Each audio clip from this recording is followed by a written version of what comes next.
The air inside the sleek, minimalist penthouse was heavy with the scent of expensive leather and old money. Liam Maxwell, 35, stood on the balcony, a glass of 18-year-old scotch warming in his hand. Below him, the lights of the city glittered like scattered diamonds. Life for Liam was exactly how he'd always envisioned it: successful, expansive, and utterly effortless. Beside him stood Simon Thorne.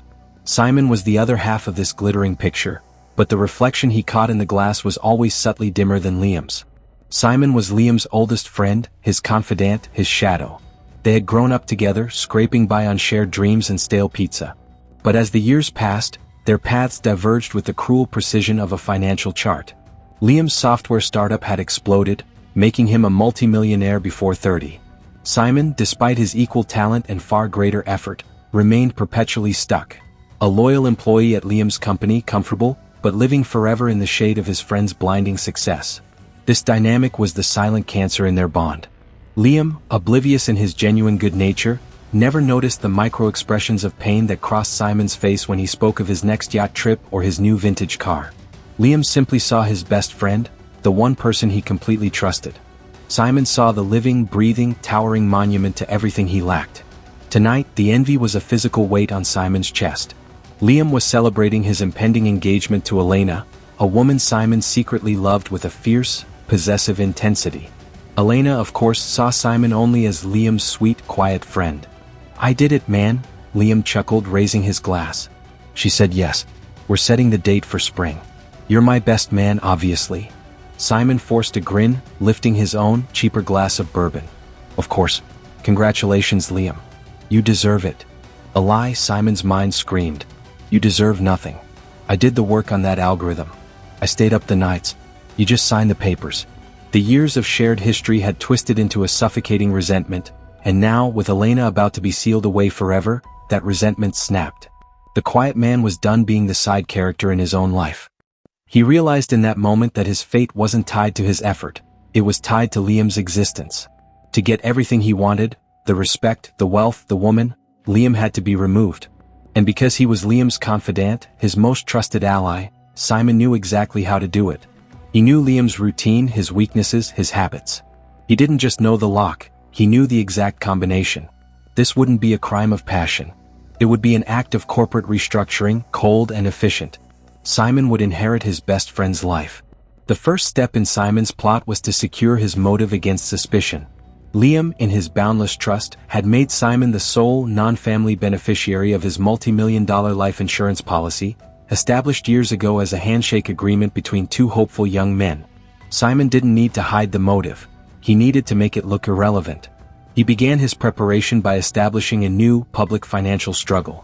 He started complaining bitterly to colleagues about his salary, subtly spreading rumors of friction between himself and Liam regarding compensation.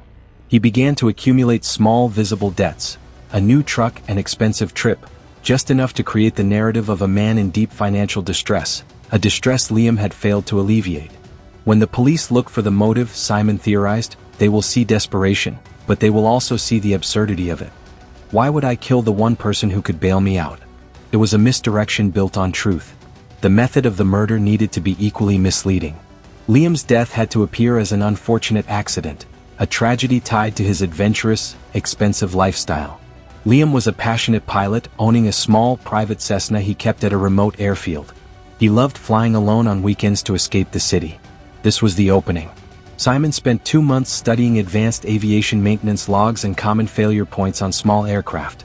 He learned about control cable fatigue, focusing specifically on the rudder cable, a failure point that would render the aircraft uncontrollable, but which could be easily masked to look like a simple, catastrophic accident in flight. He took a course in advanced knot tying and small gauge cable repair, feigning a sudden interest in sailing. He bought specialized tools and a small, undetectable length of industrial wire from an obscure supplier in another state, paid for with cash from his secret war chest. Everything was done to minimize the digital footprint. The opportunity presented itself on a dreary Tuesday. Liam was taking an unplanned solo flight to check on a property he was considering purchasing upstate. "Simon, can you swing by the hangar after work?" Liam asked casually over the phone. "My pre-flight checks are done, but I think I might have left my favorite sunglasses in the cockpit. If you grab them, I'll owe you dinner when I get back." "No problem, Liam," Simon replied, his voice a picture of helpful compliance. Dinner indeed. Simon drove to the remote airfield after hours, well after the maintenance crew had left. He was dressed in dark work clothes, invisible in the fading light. He bypassed the flimsy security fence with the ease of a man who knew the facility intimately. Inside the hangar, the Cessna sat pristine and silent. Simon went straight to work. He didn't use power tools. He used his small, specially modified cutter and the wire he purchased. He accessed the tail section, a familiar part of the plane he'd helped Liam inspect dozens of times. With surgical precision, Simon introduced a microscopic, almost invisible stress fracture into the primary rudder control cable. He then wove a single fine strand of his industrial wire around the cable and into the fracture point, using his knowledge of knot tying to make it appear as an internal fault exacerbated by air pressure. The placement was crucial. A tiny piece of wire, no thicker than a human hair, designed to vibrate at the plane's cruising speed, creating rapid, undetectable metal fatigue. When the stress reached its peak, likely about 2 hours into the flight, the cable would snap cleanly, sending the plane into a terminal spin. He retreated, leaving no sign of entry, no stray tool marks, no fingerprints that weren't already expected to be there. Simon was so focused, so utterly immersed in the technical challenge, that the moral weight of the act simply dissolved. He wasn't killing his friend. He was simply engineering an inevitable outcome. He drove home, washed his clothes, and erased the memory of the night. He slept soundly, ready for the next day's act, the devoted friend. The call came precisely at 11:30 a.m. the next day.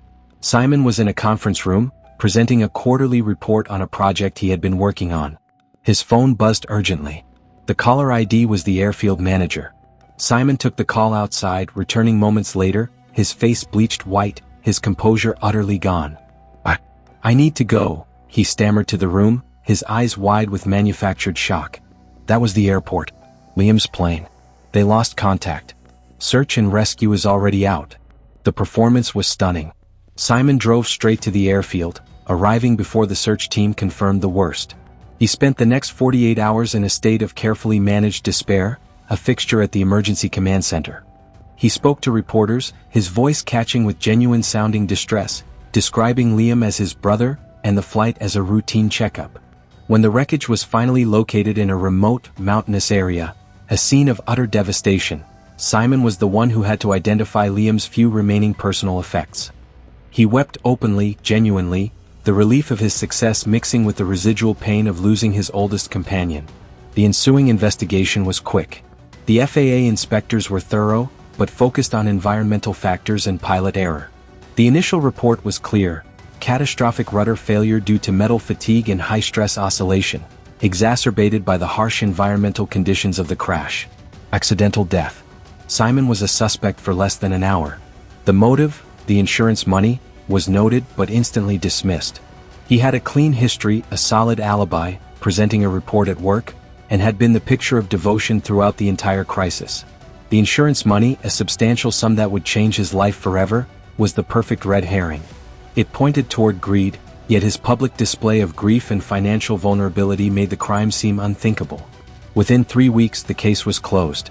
Liam Maxwell's death was ruled a tragic accident. Simon Thorne was rich, free, and set to inherit his former friend's company and eventually, the attention of the bereaved fiancée, Elena. He started his new life with surgical precision, mourning for the required period, then stepping into Liam's shoes financially and socially. Everything was perfect. But there was one factor Simon had not calculated for: Detective Eleanor Vance. Detective Eleanor Vance was not assigned to the case.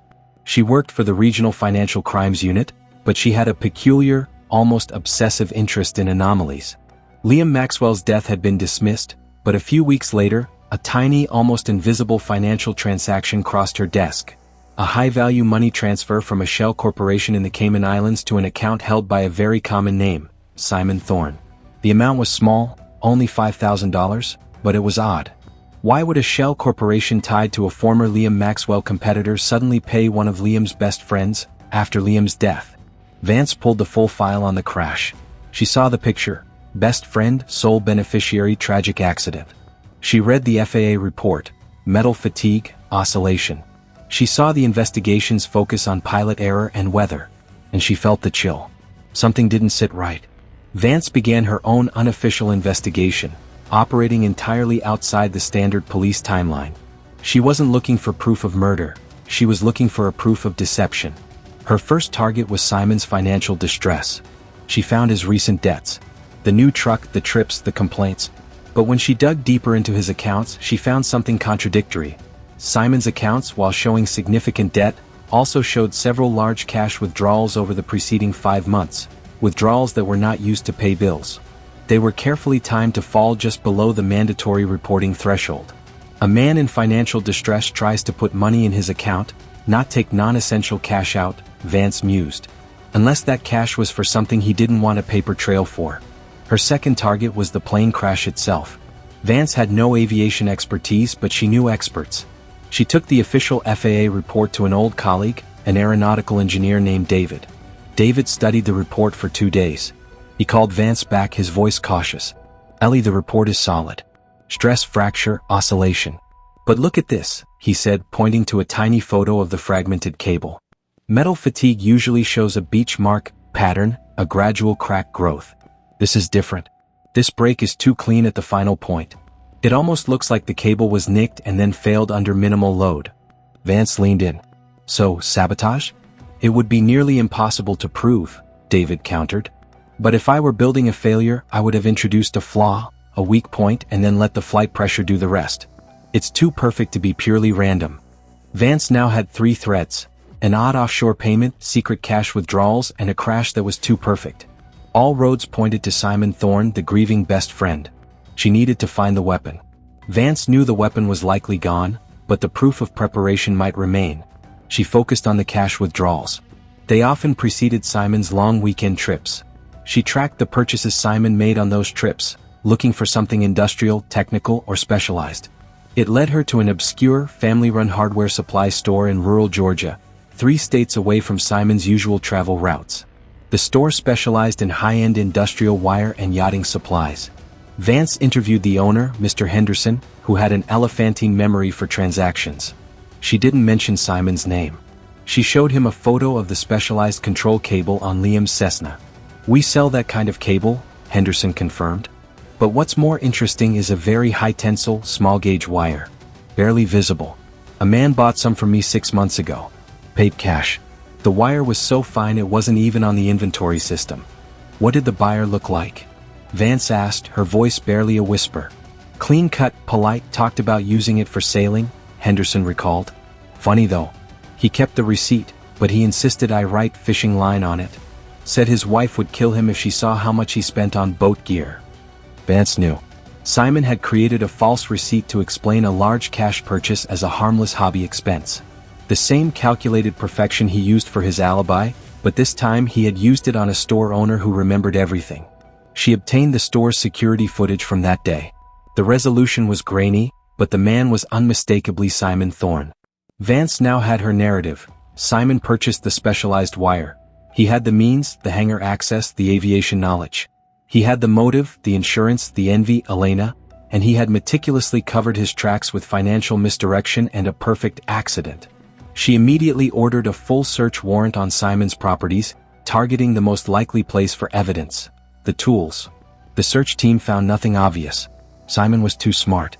But Detective Vance found the one thing Simon had convinced himself was destroyed: a tiny, sealed plastic bag buried beneath the baseboard of his attic access panel. Inside were the specialized cutter and a microscopic fragment of the same industrial wire. The fragment was too small to have come from the plane, but it matched the unique molecular composition of the wire used in the Georgia store and the strange fiber found embedded near the fracture point of Liam's rudder cable. A discovery made by the forensic team only after Vance pressed them. The moment of confrontation was approaching. Detective Vance invited Simon Thorne to the station for a follow-up on the final insurance paperwork. Simon arrived, cool, composed, dressed in one of Liam's expensive, tailored suits. He was playing the part of the successful inheritor perfectly. The interview room was cold, the camera staring at him. Simon's confidence was palpable. He knew he was clean. Vance didn't lead with the wire. She led with the betrayal. "Simon," she began, leaning forward. "Let's talk about Elena." Simon's composure wavered for the first time. "What about Elena?" "She's grieving. She's grieving the loss of the man she loved." "You're grieving the loss of the man who stood between you and her," Vance stated flatly. You loved her, Simon. You were envious of Liam's wealth, but you were desperate for his life.